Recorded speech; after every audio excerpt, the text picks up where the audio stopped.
Bom dia a todos.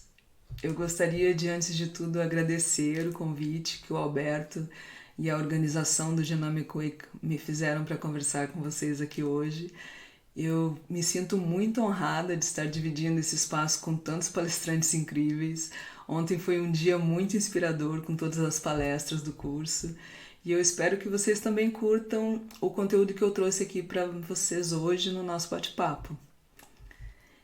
Então eu quero começar essa primeira palestra da manhã dividindo com vocês aqui um pouquinho da minha trajetória como pesquisadora e empreendedora e por que eu decidi destacar o tema da privacidade dos dados biológicos ao trabalhar com o Genômica na Portunus. Eu venho de uma formação bastante interdisciplinar, na qual a maior parte da minha vida adulta eu passei dentro da academia. Eu sou especialista em biotecnologia pela UEM, bacharel em ciência e tecnologia pela Unifal, tenho curso superior em comércio internacional, onde eu foquei muito em transferência de tecnologia. Mais recentemente eu me tornei mestranda em bioinformática pelo FPR aqui em Curitiba e eu também sou membro do MIT Media Lab, onde eu fui aluna da primeira turma do curso de formação de lideranças globais em biotecnologia em 2019, a única brasileira naquele momento. E esse ano eu fui convidada para ser mentora da segunda turma. Só que essas experiências acadêmicas elas tiveram um intervalo em 2017. Em 2017 eu decidi sair um pouquinho desse ambiente mais protegido dos muros da academia e aceitar um convite de um amigo, o André Uchoa, uma das primeiras pessoas a falar em Open Bio e Biohacking dentro da perspectiva da biologia molecular e da biotech, para ministrar um curso internacional de imersão em biohacking, mas que aconteceria aqui no Brasil, mais especificamente em Florianópolis. E com isso eu fui uma das primeiras pessoas a transferir da academia para o público comum a possibilidade de estudar CRISPR sem ser dentro de um laboratório de uma universidade. Eu fui responsável então pela criação do currículo e montagem de um laboratório de biologia sintética privado nessa instituição de ensino internacional chamada Exosphere.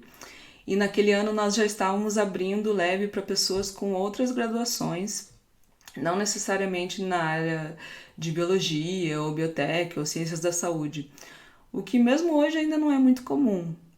E esse curso tinha um foco enorme em desenvolvimento de produtos, tinha um foco muito grande em empreendedorismo.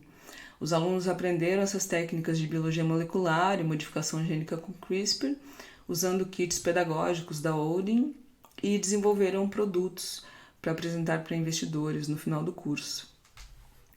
E dentro dessa perspectiva de fazer essa conversa entre academia e setor privado, também foi em 2017 que eu fundei a Portunus, junto com 2 outros cofundadores de países diferentes, um da Colômbia e um dos Estados Unidos. Nós, então, participamos de vários processos seletivos internacionais e acabamos vendo por dentro como funcionam muitos processos de aceleração de startups fora do Brasil. Eu destaco aqui o Biomimicry Institute, em Montana, e o programa Gênesis da Universidade do Texas, em Austin, ambos nos Estados Unidos. Com essas acelerações, a primeira sede da Portunus nasceu então em Austin, depois criamos outra sede em Bogotá e no ano passado trouxemos a empresa também para o Brasil, aqui em Curitiba, onde em menos de um ano nós ampliamos e agora temos uma filial também no Bioparque em Toledo. E foi exatamente no ano passado, em 2019, que eu comecei essa jornada pela genômica e privacidade dos dados biológicos com o lançamento do projeto Cores do Brasil. O Cores do Brasil teve sua versão beta lançada no dia 25 de abril, que foi o dia do DNA, em 2019, na Health Tech Conference, que é a maior convenção de saúde da América Latina, organizada pela Startse sempre, e acontece em São Paulo. Gostaria de dizer que nós somos muito gratos à Startse por esse espaço, por nós termos tido a oportunidade de fazer o lançamento do projeto lá. O Cores foi o primeiro projeto de sequenciamento de ancestralidade brasileira com foco na privacidade. Na fase beta, os nossos principais objetivos foram obter os testadores, os chamados usuários beta, que nos permitiram realizar a prova de conceito e trazer visibilidade para a discussão sobre o sequenciamento gênico, bem como a segurança e a privacidade da bioinformação aqui no Brasil. O grupo de usuários beta foi completamente composto de voluntários. Cada usuário beta foi essencial para a nossa prova de conceito e também foram essenciais os parceiros técnicos científicos. Um dos nossos principais parceiros nessa jornada genômica foi e ainda é a Genobank, que é uma empresa de blockchain voltada para a privacidade dos dados biológicos baseada em São Francisco, na Califórnia. E é uma das 2 empresas mais importantes em blockchain nessa área. Quando nós criamos o Cores do Brasil, nós concebemos esse projeto com uma linha do tempo longa, de 5 a 10 anos, para se desdobrar em muitas fases. E nós queríamos primeiro debater a ancestralidade com uma motivação de iniciar um estudo inédito até então de ascendência brasileira em larga escala, porque nós temos a intenção de contribuir, junto com outras empresas e com outras iniciativas, para mostrar onde estão as semelhanças, para ajudar a construir uma memória genética histórica, para reunir famílias, para criar laços entre grupos. Eu acredito que uma melhor compreensão genética e histórica dos nossos antepassados pode contribuir para que nós nos conectemos de maneiras inesperadas, pode contribuir para que ocorra um aumento da empatia entre as pessoas, que muitas vezes só veem diferenças entre si, mas tem muito mais semelhanças do que elas pensam que existem nos seus genomas. E potencialmente nós esperamos que esse seja um equalizador, mostrando como temos mais em comum do que geralmente é possível perceber. Mas só falar de ancestralidade, embora seja muito importante, não era o suficiente. Nós queríamos também trazer a discussão sobre a privacidade da informação gênica. A nossa informação gênica é a nossa informação mais sensível e ela deve sim ser protegida. Essa discussão, além de ser muito relevante, ela já é muito avançada em países onde o teste de DNA ancestral ele já se tornou popular e acessível há mais tempo do que aqui no Brasil. Aqui no Brasil, essa acessibilidade, principalmente financeira, ela é relativamente recente. Lá fora, há 2 anos ou há 1 ano, você conseguia fazer esse sequenciamento por $100. Hoje é ainda mais barato, você consegue fazer por $40. Outros países em que isso começou a acontecer sem uma discussão prévia da população, ocorreram vários escândalos, várias situações polêmicas em que bancos de dados de milhares e milhares de usuários foram vendidos para empresas farmacêuticas sem o consentimento das pessoas que foram as doadoras das amostras, em que esses mesmos bancos de dados foram entregues a diferentes governos, em que também esses bancos de dados foram exigidos por mandado, por juízes e outras situações semelhantes. Muitas vezes as pessoas, ao contratarem esse serviço de sequenciamento gênico de ancestralidade, não tinham ideia de todos os desdobramentos e consequências possíveis dessa informação ser cedida sem muita consciência a determinadas empresas. Então, por exemplo, para vocês terem uma ideia, imagine que você fez um sequenciamento gênico sobre o qual você não tem o controle da privacidade, sobre o qual você não tem o controle da informação. E nessa situação hipotética, nesse exercício, você possui um marcador genético X ou Y para uma doença genética qualquer. Antes da gente continuar com o exercício, eu só queria mencionar, ressaltar que possuir um marcador, esse marcador ser identificado no seu genoma, não é uma sentença de que você vá desenvolver determinada patologia, mas é um indicador de um determinado risco. E no mundo contemporâneo, o tempo todo nós somos alvos de análise de risco. O tempo todo nós recebemos notas, literalmente notas, de acordo com o potencial de risco que nós apresentamos. Por exemplo, para a aquisição de um plano de saúde, para que esse plano de saúde seja mais ou menos vantajoso ou mais ou menos custoso, o usuário passa por essa avaliação de risco e há sim uma determinada nota. Para a aquisição de um seguro de vida, para um empréstimo, para o financiamento de um imóvel, até mesmo para a obtenção de um emprego. Tem inúmeras situações em que nós passamos por investigação de risco. Além disso, também é importante lembrar que quando você abre mão da privacidade da sua informação biológica, da privacidade da sua informação genética, você não está abrindo mão só da sua informação. Você também está abrindo mão do anonimato genético dos seus familiares. Não só dos seus descendentes diretos, dos seus filhos, dos seus netos futuros, mas também de outros membros da sua família, como por exemplo os seus irmãos. E somado a todos esses fatos que foram amplamente divulgados em 2017 e 2018 pela imprensa, que eu mencionei agora há pouco, também existe dentro da discussão sobre privacidade gênica uma outra preocupação.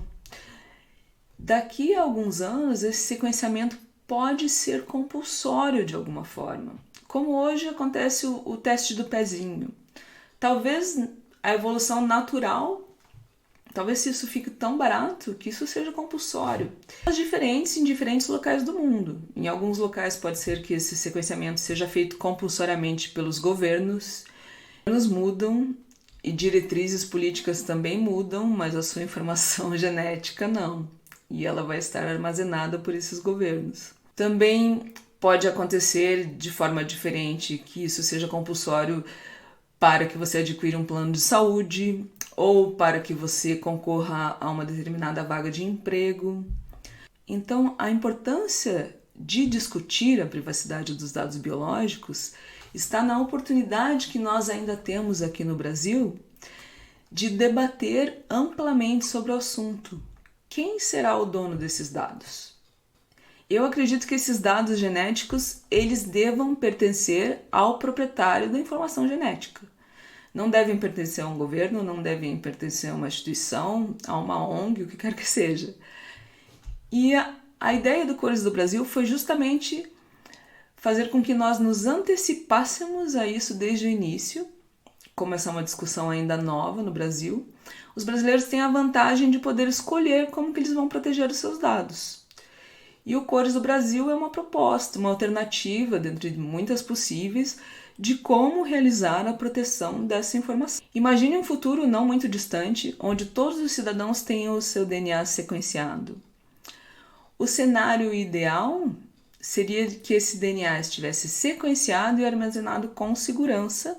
Dessa forma, esse controle dessas informações vai se tornar uma coisa natural para o proprietário da informação e eventuais tentativas de abuso não vão conseguir ser facilmente implementadas por quem quer que seja.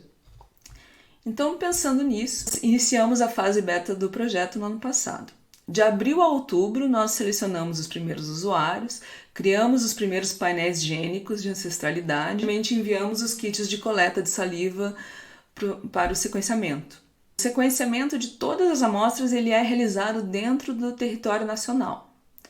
Na cidade de Curitiba, particularmente, pela nossa equipe, com um laboratório parceiro operacional de diagnósticos avançados aqui. Em nenhum momento o material genético foi enviado para fora do Brasil. Todos os usuários da fase beta têm o diferencial de que eles têm o direito a armazenar as suas informações gênicas na blockchain através da Genobank sem nenhum custo. Quando o projeto começou, a Genobank também estava em fase beta de testes, com poucos usuários ainda no armazenamento e gerenciamento dessas informações. Com a pandemia, acabou ocorrendo uma pausa, porque vários recursos foram direcionados no combate ao Covid, e o escalonamento para a segunda fase do projeto precisou de uma campanha de crowdfunding, inclusive terminou nesse mês. Eles arrecadaram mais de $500 mil, se eu não me engano. E agora eles estão prontos para atender a muitos outros usuários e o Cores do Brasil também está pronto para seguir para as próximas etapas, juntamente com eles nessa parceria. Trouxe um pequeno vídeo aqui de como funciona o gerenciamento desses dados pelo usuário.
tomando, como apareceu no vídeo, em todos os kits de coleta de saliva o anonimato do usuário é preservado. Tem apenas um número de série e um código QR.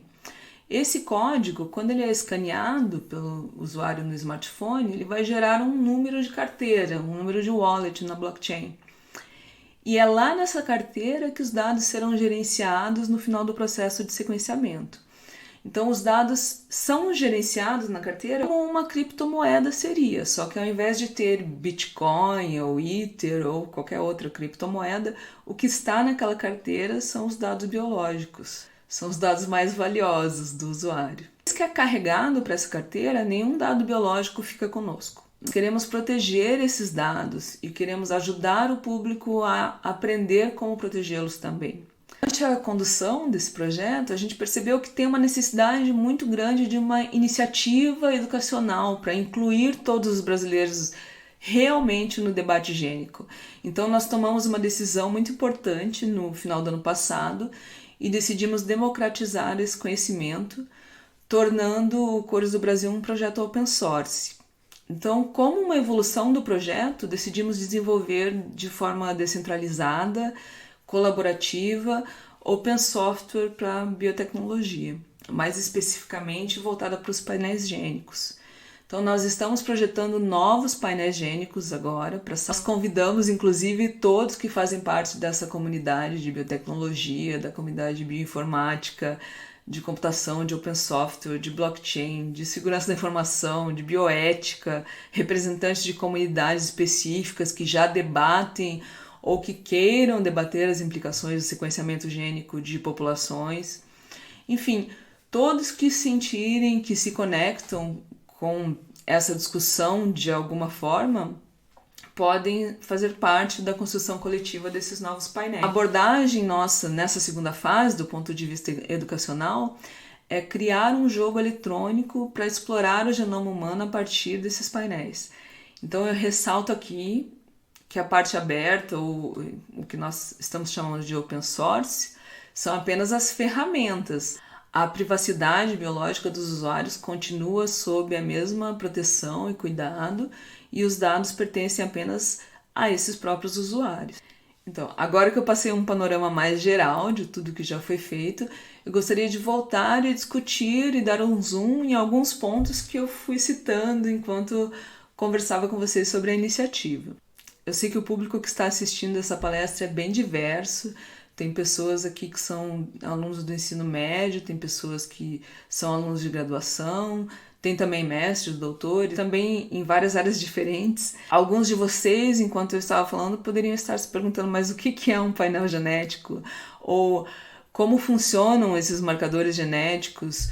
Qual o tipo de sequenciamento que nós utilizamos? Então, em primeiro lugar, sobre os painéis genéticos. Existem infinitas combinações possíveis, de marcadores possíveis, que podem gerar um número ilimitado de painéis. Depende do objetivo da investigação. Na área da saúde, por exemplo, é importante democratizar esses painéis para que os próprios pacientes tenham controle sobre a narrativa farmacogenômica.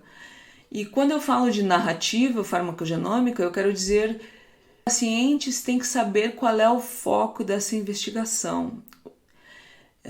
As doenças negligenciadas estão sendo investigadas, as variações dos perfis genéticos que fogem do padrão ocidental caucasiano estão sendo estudadas, a diversidade ela está sendo tratada da forma adequada dentro desses estudos. A parte do genoma humano ela é idêntica. Então, será que há um genoma brasileiro? Nós acreditamos que sim, mas há uma certa liberdade em utilizar essa expressão genoma brasileiro.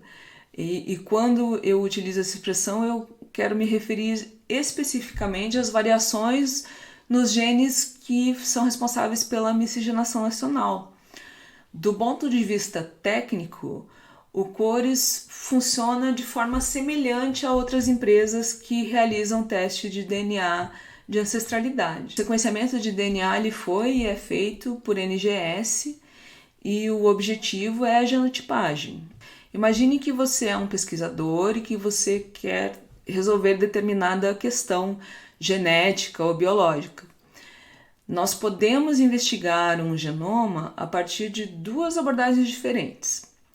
Existe o sequenciamento genético completo e a genotipagem. O primeiro é usado principalmente quando a composição genética de um organismo ela é desconhecida e por isso nós queremos conhecer a totalidade do seu genoma. Por outro lado, quando nós queremos conhecer partes específicas do genoma de um organismo, e nesse caso, por partes específicas, eu quero dizer o que torna os brasileiros únicos e diferentes de outras populações, a genotipagem vai nos fornecer informações suficientes para resolver essa questão.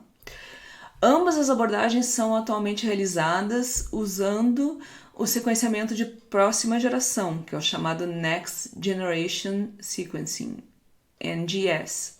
Então, a genotipagem ela é objetivo, é um processo que nos ajuda a identificar os marcadores moleculares e genéticos para várias finalidades diferentes. Pode ser para ancestralidade, pode ser para uma investigação dentro da área da saúde. O sequenciamento por NGS é o método. No caso do cores, o objetivo principal é identificar marcadores de ancestralidade. Dessa forma, para realizar o sequenciamento e a genotipagem de NGS, nós desenvolvemos um painel de marcadores autossômicos, que também são chamados de SNPs. Os SNPs, eles são comumente utilizados para a genotipagem individual, mas eles não informam com muita exatidão dados específicos da linhagem materna ou paterna. Então, para complementar a investigação, também existem marcadores com polimorfismos originários do DNA mitocondrial, da linhagem materna, e da região não recombinante do cromossomo Y da linhagem paterna, porque sempre pode haver linhagens específicas dentro de grupos genéticos que compartilham um ancestral em comum por linhagem materna ou paterna de diferentes países. Esse slide que vocês estão vendo na tela agora é um infográfico com todos os passos, né? E um pouquinho mais detalhado, e eu vou dar um zoom em cada um desses passos, o que é cada uma dessas etapas. Então, primeiro, o que é feito no Cores do Brasil? O Cores do Brasil faz um sequenciamento das partes variáveis do genoma dos brasileiros, a fim de determinar que partes os diferenciam de outras populações, ou, inversamente, quão conectados são os brasileiros a outras populações. E o que é o genoma? Se eu pudesse vê-los agora, ver vocês que estão assistindo essa palestra, eu com certeza iria ver muitas pessoas diferentes. Eu iria ver pessoas com diferentes cores de cabelo, com diferentes cores de pele, com alturas diferentes, com pesos diferentes e por aí vai. Mas todas essas diferenças, na verdade, são variações da mesma receita. Essas diferenças são variações no código, são variações no nosso código genético. O código que nos torna diferentes, ele está oculto no genoma. O genoma é o conjunto completo dessas informações codificadas no nosso DNA. E é ele que determina essas características individuais do sequenciamento. Se nós queremos saber algo sobre o genoma, nós o sequenciamos. Então, ao sequenciá-lo, nós desvelamos o código que está escrito ali. Zoom em que a gente comenta qual foi a forma de sequenciamento usada, eu já falei do Next Generation Sequencing, que é o NGS, sequenciamento de próxima geração, e a genotipagem de alto desempenho. Esse slide eu vou passar um pouquinho mais rápido, porque eu já comentei sobre a forma de sequenciamento usada, que foi o NGS, e a genotipagem que eu mencionei tanto ao descrever as técnicas. O que afinal é o genótipo? O genótipo é o conjunto da sua herança genética. O genótipo é o seu genoma pessoal. Mas essa palavra genótipo, ela também pode ser usada de uma forma mais livre para se referir a um gene ou a um conjunto de genes específico. Então, nos dois casos, o genótipo vai ser o software biológico. Se o genótipo é o software, a genotipagem é a descoberta e a descrição do código que está nesse software. A genotipagem tradicional ela vai rastrear os SNPs. Os SNPs não são nada mais do que os polimorfismos de nucleotídeo único. Então, esses polimorfismos são variações na ordem de um nucleotídeo. E os nucleotídeos, por sua vez, são os blocos fundamentais do DNA e do RNA. Os SNPs são marcadores autossômicos e eles podem dar muitas e muitas informações sobre os indivíduos, desde informações sobre ancestralidade até informações sobre propensão para doenças, etc. A genotipagem por Next Generation, a genotipagem de próxima geração, ela permite a análise dessa variação gênica de muitas amostras ao mesmo tempo. Então, ela permite a inclusão de outras variáveis de marcadores moleculares, além dos SNPs, como, por exemplo, incluir microsatélites. Com este último slide, eu concluo aqui a minha apresentação de hoje. O meu objetivo era justamente trazer esta relação entre ancestralidade, saúde, privacidade e segurança, essa alternativa de armazenar esses dados na blockchain que foi proposta pelo Projeto Curas do Brasil. E eu deixo aberto agora para perguntas. Mais uma vez, muito obrigada a todos que assistiram à palestra, muito obrigada à organização pelo convite. Fiquei muito feliz e muito honrado de participar do evento hoje.